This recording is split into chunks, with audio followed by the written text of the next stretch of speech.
दिल्ली में एक तरफ मौसम अब सर्द होता जा रहा है तो दूसरी तरफ लगातार जारी है प्रदूषण की मार।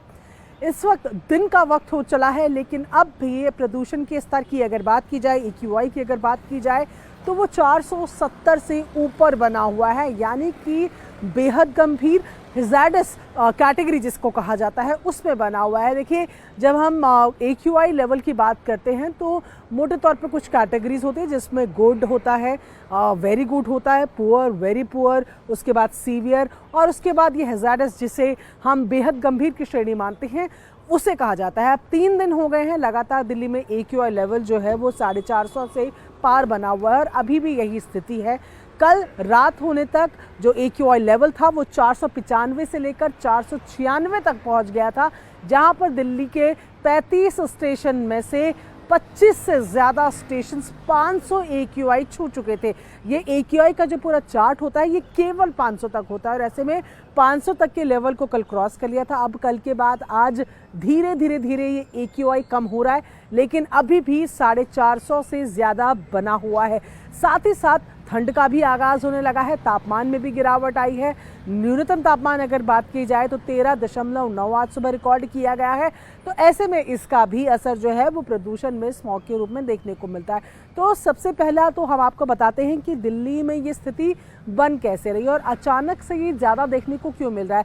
लोग कह रहे हैं कि रविवार के बाद से जो हालात बदले हैं वो अचानक बदले हैं, लेकिन यहाँ पर ये समझना बहुत ज़्यादा ज़रूरी है कि स्मॉग जिसको हम देखते हैं, जो आप घर से बाहर निकलते हैं और चारों तरफ आपको मटमैले रंग का या भूरे रंग का जो वो एक धुआं, एक गुबार सा दिखता है जिसको हम स्मॉग कहते हैं आम भाषा में, ये बनता कैसे है। तो देखिए, जब सर्दियां होती है तो फॉग होना बेहद लाजमी है।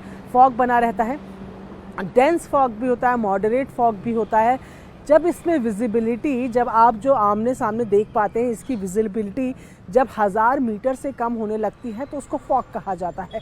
और दिल्ली में जिस तरीके की स्थिति बनी हुई तो हर वक्त हमारे आसपास जो है वो प्रदूषण बना हुआ है। जब विजिबिलिटी 1000 से कम होती है तब ये जो प्रदूषण के कण हैं ये आपको अपने आसपास और ज़्यादा नज़र आने लगते हैं, क्योंकि ये कण जो हैं वो बिल्कुल नीचे आने लगते हैं जहाँ पर आप सांस लेते हैं, जो आपकी रोज़मर्रा की ज़िंदगी है वहाँ पर सांस के माध्यम से आपके शरीर में ये घुसते हैं। और जब स्मॉग की बात की जाती है, स्मॉग दो तरह के शब्दों से बना हुआ है, स्मोक और फॉग। तो जिस तरीके का धुआं है उसका और फॉग का कॉम्बिनेशन स्मॉग कहलाता है, जिसको हम देखते हैं। तो देखिए, इसमें मौसम कैसे कारण बना हुआ है। मौसम होता यह है कि जब सर्दियां होती हैं तो जब तापमान गिरने लगता है, ठंड में हवाओं में भार आ जाता है, हवाएं भारी हो जाती हैं और उसमें जो पॉल्यूटेंट्स मिले हुए हैं PM 2.5, PM1, PM10, ये डिस्पर्स आउट नहीं हो पाते। ये जो पॉल्यूटेंट्स हैं ये इनको मौका नहीं मिलता है कि ये बाहर की तरफ हो जाएं या फैल जाएं, क्योंकि हवा का जो दबाव है वो उन्हें नीचे की तरफ रखता है। इसका ही असर है कि फॉग में जब ये पॉल्यूटेंट्स मिल जाते हैं तो वो स्मॉग कहलाता है। और क्योंकि तापमान में अचानक से गिरावट देखी गई है और रविवार, सोमवार और मंगलवार को भी हम देख रहे हैं लगातार तापमान गिर रहा है, तो उसकी वजह से ये स्मॉग ज़्यादा नज़र आ रहा था। कल की तुलना में आज विजिबिलिटी काफ़ी हद तक बेहतर है, लेकिन इसका ये मतलब बिल्कुल नहीं है कि दिल्ली की हवाएं भी साफ़ हो गई हैं। देखने में स्मॉग जो आपको नज़र आता है वो केवल फॉग की जब फॉग होता है केवल तब नज़र आता है, लेकिन जो पॉल्यूटेंट्स है वो हर वक्त हमारे आसपास रहते हैं। अब ऐसे में खतरा क्या है? देखिए, मौसम बढ़ने वाला है, ठंड बढ़ने वाली है, फॉग जैसी सिचुएशंस जो है वो दोबारा आएंगी। अभी मौसम विभाग का अनुमान है कि कल फॉग को लेकर येलो अलर्ट रह सकता है, यानी कि मॉडरेट फॉग जो है वो रह सकता है। यानी कि मॉडरेट फॉग होगा तो थोड़ा बहुत असर उसका स्मॉग पर भी नज़र आएगा। हालांकि परसों से ये स्थितियां बदल सकती हैं, थोड़ा और कम फॉग होगा तो आपको स्मॉग कम नज़र आएगा, लेकिन साथ ही साथ तापमान गिरता जाएगा। ऐसे में जब दोबारा ऐसी स्थिति बने कि विजिबिलिटी 1000 मीटर से नीचे हो जाए तो फिर आपको ये जो प्रदूषण के कण हैं बिल्कुल अपने आसपास एक कोहरे, एक धुंध, एक स्मॉग की सफ़ेद चादर के रूप में नज़र आने लग जाएंगे। लेकिन फिलहाल परसों के बाद से अभी ये माना जा रहा है कि थोड़ा सा रिलैक्सेशन इनमें मिल सकता है। आज 450 पार बना हुआ है, जो पूरा AQI लेवल है, एयर क्वालिटी इंडेक्स है, ये अभी 450 से पार 470 से ज़्यादा है। दिल्ली में तकरीबन 35 स्टेशन होते हैं जहां पर इनको रिकॉर्ड किया जाता है AQI लेवल को। उसमें ITO को छोड़कर सभी जो स्टेशन है वो 400 के पार बने हुए हैं, लगातार बने हुए हैं। और ऐसे में अब राजनीतिक जो गेम है, ब्लेम गेम, वो भी शुरू हो गया। आम आदमी पार्टी सरकार कह रही है कि हम सब कुछ कर रहे हैं, केंद्र सरकार मदद नहीं करती है।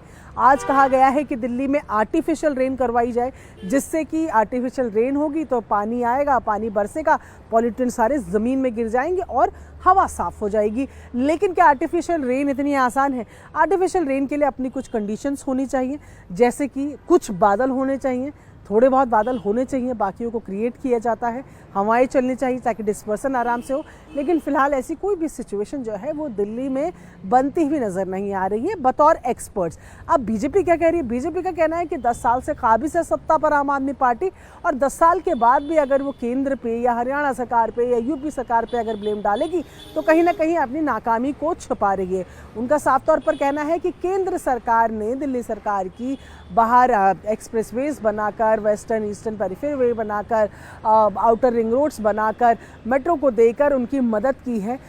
उसी के चलते 80% जो ट्रैफिक दिल्ली से होकर गुजरता था वो बाहर से गुजर रहा है, और दिल्ली सरकार के पास केवल दिल्ली को संवारने का काम था, वो भी उनसे नहीं हो पा रहा। तो ये ब्लेम गेम भी लगातार चल रहा है। अब मोटे तौर पर समझ लेते हैं कि ये प्रदूषण जो है ये किन कारणों से होता है। तो देखिए, पहला कारण तो आप सबको पता है।